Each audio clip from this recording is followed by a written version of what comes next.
الله رب العالمين، والصلاة والسلام على سيدنا محمد سيد المرسلين وعلى آله وأصحابه وأتباعه وأولياء أمته أجمعين. اللهم صل وسلم وزد وبارك على منبع الأنوار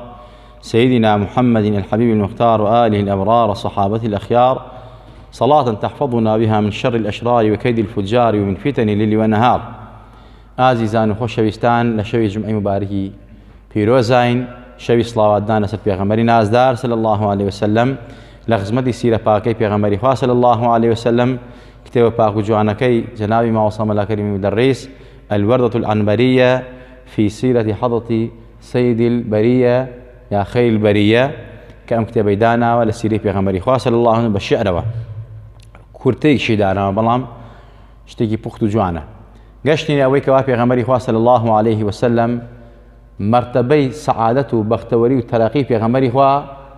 کە مرتبەی چوارەم بوو کە ئەویش وحی بوو بۆ پێغەمبەری خوا هاتە خوارەوە. پێغەمبەری خوا صلی الله عليه وسلم لە تەمەنی 40 ساڵیە لە ئەشکەوتی حەڕائە خوای گەورە جیبریل ئەنێرێتە خزمەتی، ئەیکا بە ئوستاد و ماوەسای و قورئانی بۆ ئەێنێتە خزمەتی، دا ئەبەتە سەر سنگ و دڵی پێغەمبەری خوا کە خوا بە قەولن ثەقیلا ناوی ئەبا کێ و جەبەل و شاکان نەیانتوانی هەڵگرێ، بەڵام دڵی پێغەمبەری خوا بەرگەی قورئانی پیرۆزی گرت. باسی ئەومانەیە کەوا مەراتیبی نازلبوونی قورئان کە جاری وا وەکو بەڕاستی دەنگی جەرەس وا بووە کە ئەمەیتە شیدەتی وحی پێغەمبەری خوا بووە صلی الله علیه وسلم، کە ئەو کاتانەی کە وەکو دەنگی جەرەس وا بووە پێغەمبەری خوا حتا ئەگەر بەسەر وشترەوە ببوایە وحی بۆ بەهاتایە وشترەکە یەخی ئەدا کەوتە ئەرز، ئەوەندە قورس بوو. یا مەسەلەی جاری وا بوو پێغەمبەری خوا صلی الله علیه وسلم وحی بۆ هاتووە لە شێوەی ئینسانێکە، حەزیج جیبریل هاتووە و پەیامی بۆ هێناوە. عولەما ئەفەرمون زۆربەی جار حەزیج جیبریل کە خۆی خستە شێوەی ئینسانی مرۆڤ لە شێوەی دەحێ کەلبیە بووە، ڕەزا و ڕەحمەتی خۆیان لەسەر بێ، و هەندێک جاری لە شێوەی ئەسڵی خۆیان وحی بۆ هێناوە. بەهەرحاڵ مەراتیبی وحیمان باس کرد بۆ پێغەمبەری خوا صلی الله عليه وسلم. پاش ئەوەی کە وحی بۆ هات و حەزەی خەدیجەی خێزانی دڵنەوایی کرد کە بەڕاستی پەیامی خوایە، ئەمە فەرمانی پەروەردگارە، پێغەمبەری خوا صلی الله علیه وسلم لە پێشە ئەترسا، بەڵام حەزەتی خەدیجە بەڕاستی قەڵای پۆڵاین و ئافرەتێکی بەهێز و بەخۆت و بۆی عولەما هەن وەزیری پێغەمبەری خوا صلی الله علیه وسلم. پاش ماوەی وحی قەتە بوو، هەتا ئەفەرمێ پێغەمبەری خوا ئەوەندە ناڕەحەت بوو جاری وا بۆ خەریکە لە شاخی خۆی فڕەدا دەخوارەوە کە ماوەیەکی زۆر وحی بۆ نەهات. هێشتا ئەمری ئەوەی پێ نەکراوە کە تەبلیغات بکات، بەڵام ئەفەرمێ جارێکیان لە ئەشکەوتی حەڕا پێغەمبەری خوا ئەگەڕاوە بەرە ماڵ، چون دائیمە پێغەمبەری خوا چلەی کێشاوە یا بڵێن خەڵۆی کێشاوە، ئەچوە شوێنێکی فەراغ عیبادەتی کرد بۆ مدەی مانگ یا 2 مانگ، پێغەمبەری خوا ئەشایە برد و لەوێ خەریکی مناجات بوو لە حوزوری پەروەردگارە تا وحی وهات. لە دوای وحیشی کە ماوەی قەتە بوو پێغەمبەری خوا ڕۆی. جارێک لە جاران لە ئەشکەوتی حەڕا ئەگەڕاوە، حەزەتی جیبرەئیلی بینی بە ئاسمانەوە، ئەو زاتەی کەوا بینی لە ئەشکەوتی حەڕاها هەمان زاتی بینیوە لە ئاسمانە، وحی پەیامی تری بۆ هێنا. سەر لە نوێ پێی فەرموو خوای تەبارەک وتەعالا پێی دەفەرمێ یا ئەیها المدەثر يا أيها المدثر قم فأنذر وربك فكبر وثيابك فطهر والرجز فهجر. هاتا آخری چەند ئاەتێکە بۆ پێغەمبەری خوا هاتە خوارەوە کە ئیتر خوا ئەمری کرد بە پێغەمبەر ئەو کەسەی کەوا لەناو جل و بەرگ و لیحاف و لیباسی خەوا خۆتدا پێچاوە، ئیتر فڕەیدە و کاتی ئەوە نەماوە، کاتی تەبلیغاتە، کاتی پەیامگەیاندنە، کاتی نەسیحەتە، کاتی وەعزە، کاتی ئامۆژگاریە، کاتی ئەوەیە کەوا خەڵکی لە ڕێبازی کوفر و نەزانین بخێتە سەر ڕێگەی ڕاست، پەیامی خوا ڕاگەیەنی، کاتی ئەوەیە کەوا وەحدانەتی پەروەردگار بە خەڵک ڕاگەیەنی. پێغەمبەری خوا صلی الله عليه وسلم بەم پەیامە دڵی زۆر خۆش بوو، بەم تەبلیغە کە خوا فەرمانی پێکردووە کە ئیتر پێغەمبەرە و ئەبێ پەیامی خوا بگەینە، دڵی خۆش بوو پێغەمبەری خوا صلی الله عليه وسلم. بۆیە یەکەم کەسێک کە ئیمانی پێهێنا خێزانە ئازیز و بەڕێزەکەی بۆ حەزەتی خەدیجە کە بەڕاستی قەڵایەکی پۆڵانی بۆ پێغەمبەری خوا صلی الله عليه وسلم. اینجا ڕەفیق ڕازوەکانی پێغەمبەری خوا کە یەکێک لەوانە حەزەتی ئەبوبەکری سیدیق بوو ڕەزا و ڕەحمەتی خوای لەسەر بێ،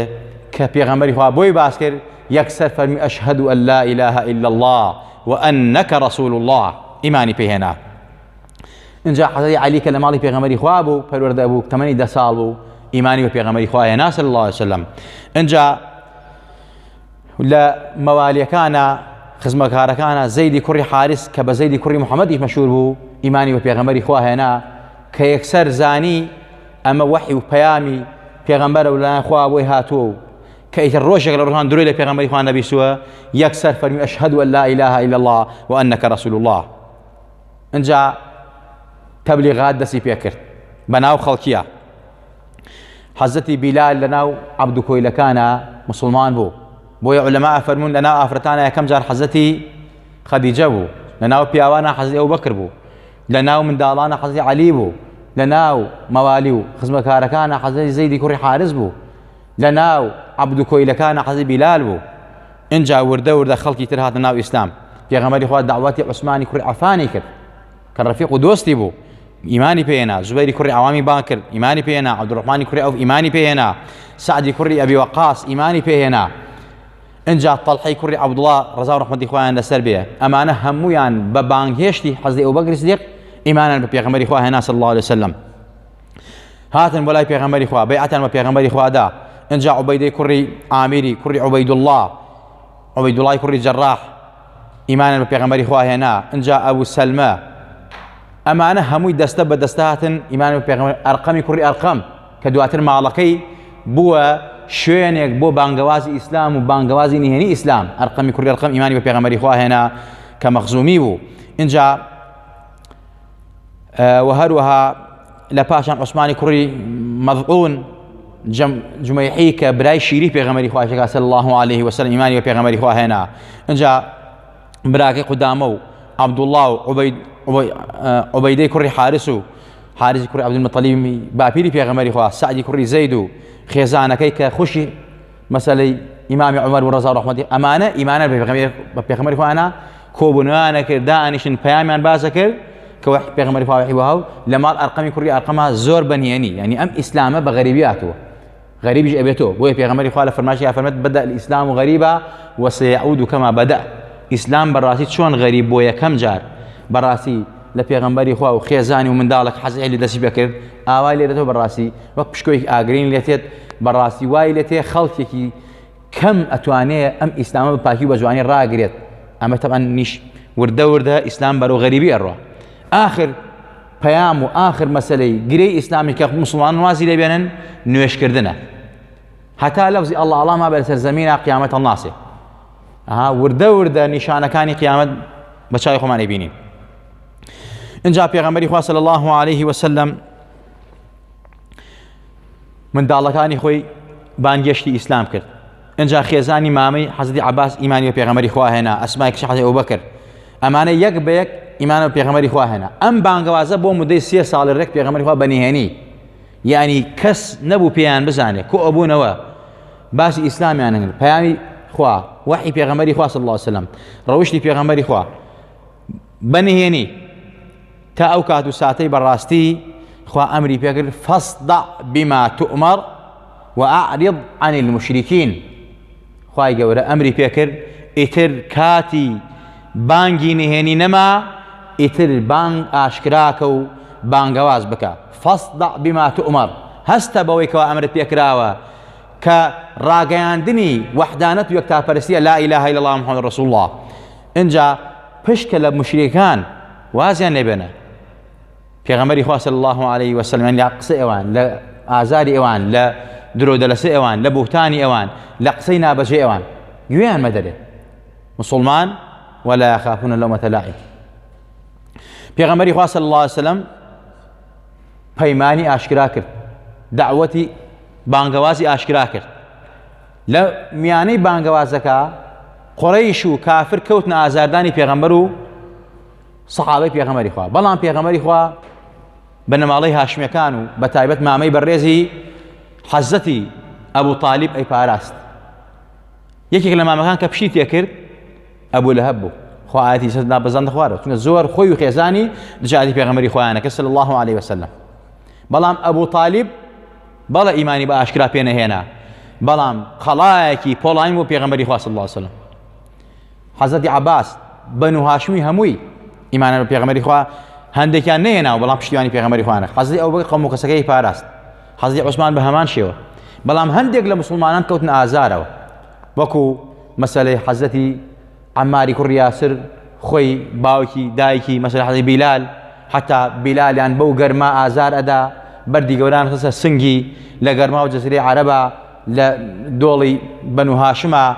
بەڵام شیعار و دروشوی ئەم زاتە گەورە ئەی فەرموو لا إله إلا الله ومحمد رسول الله هەر ئەی فەرموو ئەحەد مەبەستی تاکو تەنهایی پەروەردگار بوو کە هیچ خوایەک نییە ئیلا زاتی ئەڵڵا نەبێ بەم شێوازە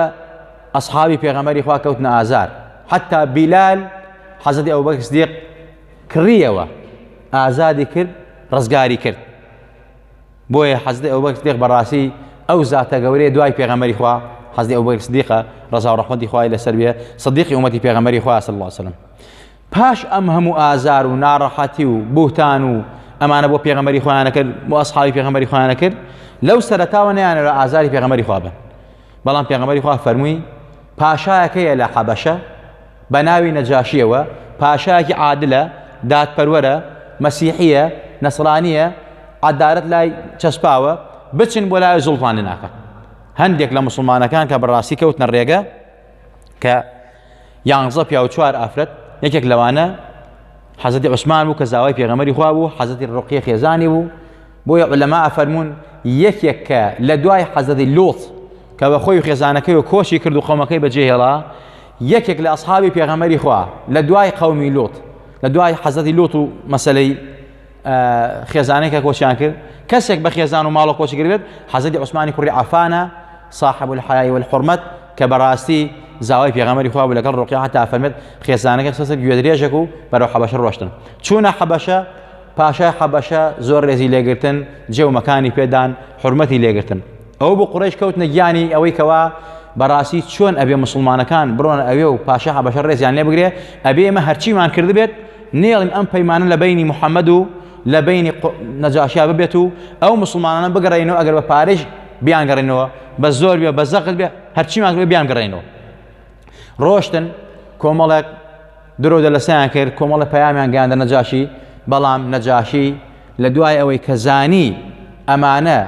ئەسحابی ئەو پێغەمبەرە نازدارن کە پێغەمبەری ئاخر زەمانە لە ئینجیلە ئاماژەی پێکراوە وتی ئەگەر هەموو کێوەکانم بۆ بکەن بە ئاڵتۆن یەک کەس لەمانەتان تەسلیم ناکەمەوە ئەو بە ناومێدی عەمری کوڕی عاسوانە کە مسلمان نەبوو هێشتا کە نوێنەری قوڕیش مسلمان بیانێنەوە هەمویان بە سەرشۆڕی گەڕانەوە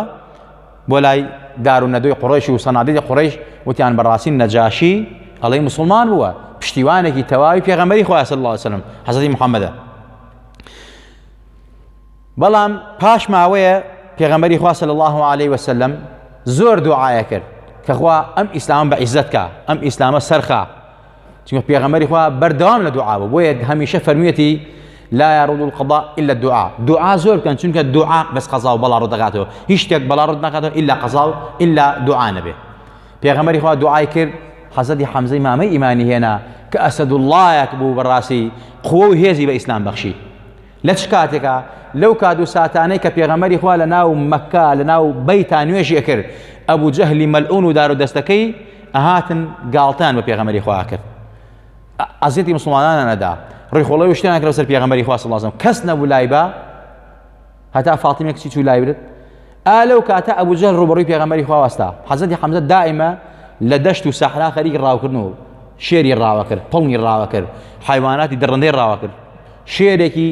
بەقووەت بوو پیاوێکی بەقووەت بوو پیاوێکی جەری و شەجیع بوو هەتا قوڕیش خۆیان لێیان لە حەزی ئەمزە ترسان مامەی پێغەمبەری خوا بوو برای شیری پێغەمبەری خوا بوو مامەیشی بوو برای شیری پێغەمبەری خوا بوو چونکە تقریبی لە تەمەنی پێغەمبەری خوا بوو صلی الله علیه وسلم کە هاتەوە ئەزانن قوڕیش چوار دەوری پێغەمبەریان گرتو و ئیهانە بە پێغەمبەری خواکەن و جوێن بە پێغەمبەری خوادن ئەو ئەبوو جەهل لە مەلعونە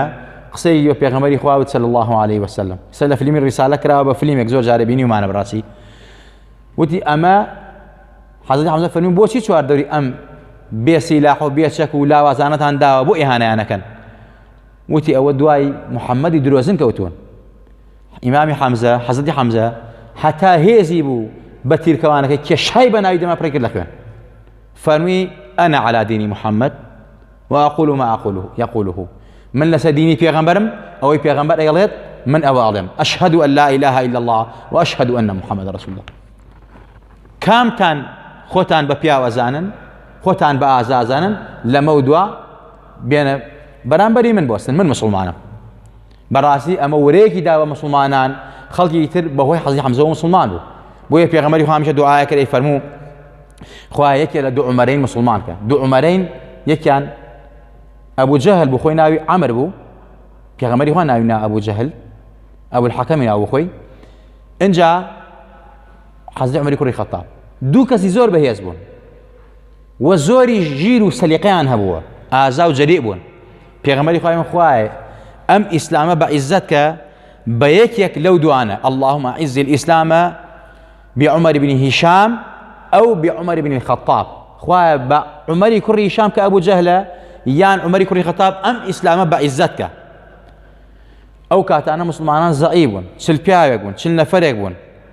لەگەڵ 11 ئافرەتێکە ئەوەندە کەم بوون مسلمان. حەزرەتی عەباسی مامەی پێغەمبەری خوا ئەگەڕێنەوە لە پێغەمبەری خوا صلی الله علیه و سلم فەرمێت ئیمامی عومەر مسلمان بوو. چۆن مسلمان بوو؟ تەمان ئیمامی عومەر حەزرەتی عومەر یەکێک بوو لەوانەی ئازاری مسلمانانی زۆرەدا وتیان تۆ بۆچی ئازاری مسلمانان تۆ زاواگەی خۆت مسلمان بووە. سعد مسلمان بووە کە زاوای خۆتە سعیدی کوڕی زەید خێزانەی کە فاتیمەی خوشکی تۆیە مسلمان بووە ڕۆی بۆ ماڵیان قورئانیان خوێن گوێی لە قورئانەکەی سوورەی تەها بوو بەڵام کە چووە ژوورەوە یان تەئسیری تێکرد دوعاکەی پێغەمبەری خوا کاری دەکرد یەکسەر فەرمی چیتان خوێندەوە بیان بیخوێنەوە قورئانەکەی خوێندەوە دووبارە مەسەلەی ئیمامی عومەر حەزرەتی عومەر دڵی نەرم و